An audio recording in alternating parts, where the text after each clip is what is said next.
going on? This is the first chapter of the book, Shawty, by Dainhen Butler. In the background, I'll be playing this footage from V12NY. Y'all subscribe to that page. Let me turn that volume down. Okay, that volume is down, but in the background, we'll have footage from Freaknik. And as you listen to the story, you'll figure out why. All right. This book I wrote, I was at Alto State Prison, bro. I was in the hole for stealing, and all I had was the inspiration to write. So, chapter 1. Man, the scene was so thick. Low riders, 77 Sevilles, 77 DeVilles, my bad, L-Dogs, none but them lacks, all the players, all the hustlers. I'm talking about the black man's heaven. Outcast, 1993. The sun beamed down on the heart of Atlanta, bringing heat to a place that was already hot. For the third day in a row, young adults and restless teenagers invaded the sidewalks, streets, and highways of the southern city. Because of the occasion, outfits worn by the female gender were a lot more revealing than normal. Attitudes were a little more carefree, and objectives got milked down with tendencies that shook hands with seduction. What started out as a small, controllable get-together for hard-working college students had before the city's eyes transformed into an all-out street party that quickly forgot its boundaries. Traffic in many places stayed backed up for miles. Crowd pleasers and well-fed red bones could be found posted up in the middle of any given four-way, gyrating their hips and assuming the position for photographs with men they didn't know. Dope boys, players, brothers, pimps, students, hustlers, and niggas showed up for two sole purposes: to see and to be seen. As out-of-towners were being introduced to the dirty South, the locals, some of them known as Shawties, paraded around bearing the confidence of co-captains who had home field advantage. Robbing crews were ever present. Stern column breakers, window shop. New school pimps had their stable working overtime, patty caking with the blistering heat, while old school pimps played the AC role at the strip clubs. Babysitters and baby mamas had their hands full with poochie in them, cause there was no way anybody was going to consciously miss this future forming event. Welcome to Freaknik. Before Outkast was introduced to the world, they were accepted, loved, and cherished by the South. They were highly appreciated by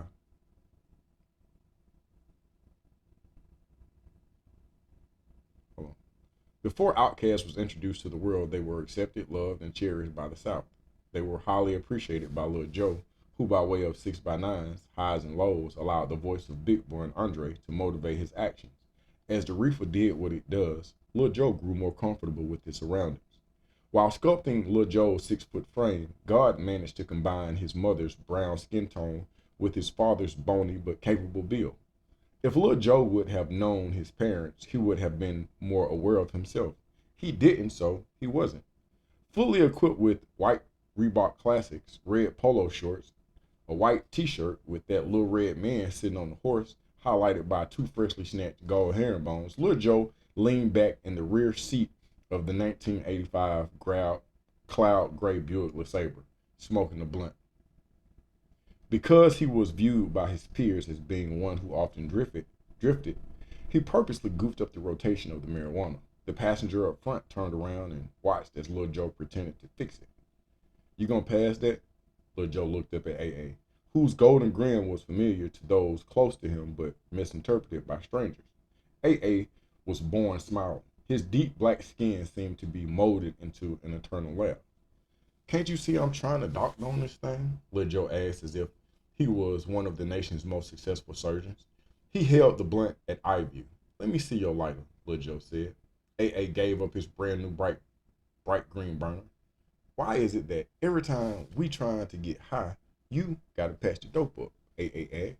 Pointing to the driver, who was hanging out of the window, Lil Joe commented, "If this play pimp would learn how to roll, I wouldn't have to do what I do."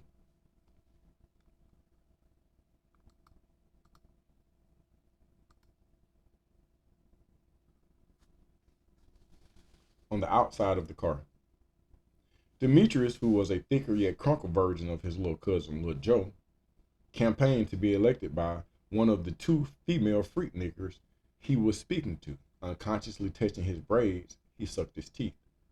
Yeah, I'm something like what you're looking for, he explained to the bow-legged sister standing on the back of her legs. Her blue jean shorts were too small, yet they fit perfectly. Demetrius could tell from the front that she was healthy in the back. So how do you know what I'm looking for? She asked, folding her arms, becoming cuter and cuter by the second. Her taller, yet younger sister waved at little Joe in the back seat. Demetrius put on as if he was giving the question some thought. I know what you're looking for because it's obvious that you got some business about yourself.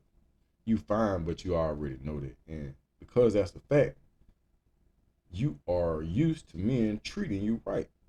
That makes you top-notch material. That's me, Shawty, Demetrius. It's the top-notch. He sucked his teeth with a slash of unneeded confidence. Asia, you hear this cat? She turned to her younger sibling, but Asia was busy conversing with Lil Joe. From the opposite direction, a yellow tracker whipped up on the passenger side of the LeSabre. A thought to himself, a tracker full of hoes. Freak son shouting, one of the curious petite passengers had the audacity to yell out. With no hesitation, A left his partners and hopped into the compact vehicle. When Demetrius looked back, A was riding off in the tracker. He smiled and threw two fingers in the air. So what's happening, Alicia? He asked, reading the inviting tattoo on her upper left thigh. Hesitating like she needed more encouragement, she paused. I don't know. Where y'all going? See, that's the wrong question. The right question is, where are we going? Alicia needed more.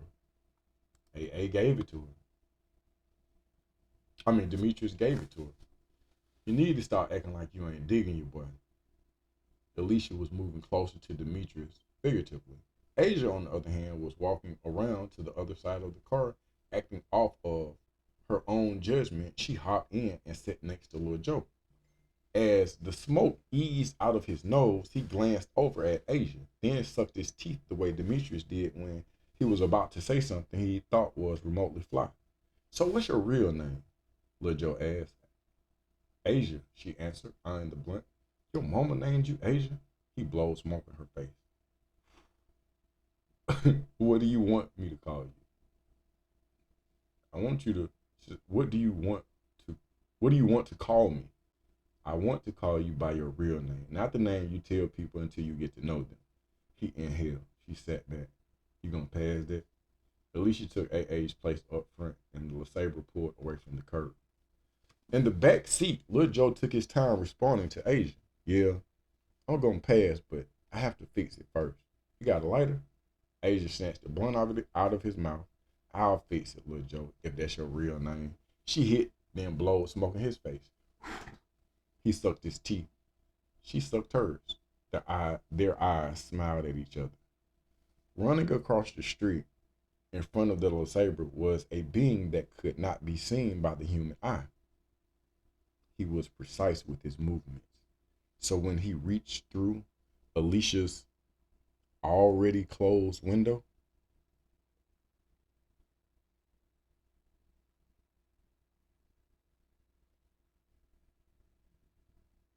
without breaking it, and touched her on the shoulder, she sneezed. I'll read that last chapter again. Not last chapter, last paragraph. Running across the street in the front of the LeSabre was a being that could not be seen by the human eye. He was precise with his movements. So when he reached through Alicia's rolled up window without breaking it and touched her on the shoulder, she sneezed. That's not what I was trying to do. He was shouting. All right, y'all. So that's my chapter 1. So the title of this book is Shawty. And I'm going to get better with my background stuff. This is my book. I wrote it when I was at Alto State Prison. The title of it is Shawty. I take characters from the Bible and make them street friendly in this book. That's why you'll hear Lil Joe, who's supposed to be Joseph. You got A, who is Aaron in the Bible. You got Asia, which played a prominent role in the Bible. Demetrius also is in the Bible. Every character, every scene, some kind of way come from the Bible. But I'm gonna warn you, this book got profanity in it. It got effing in it. It got robbing. It got everything that's going on. And I started it with a scene coming down from Freaknik. I wrote this book. I published it through my company in 2000. Damn, I can't even.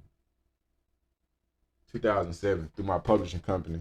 On the back of this book, you see a picture of me, but I was living in Kensington Station, and my rent was $435, and I wasn't kicking it with nobody. I'm holding the camera, remote control in my hand. And yeah, I do still got that polo shirt right there. This was chapter 1, man. I ain't gonna keep y'all. I'll be back tomorrow morning with chapter 2. I'm out.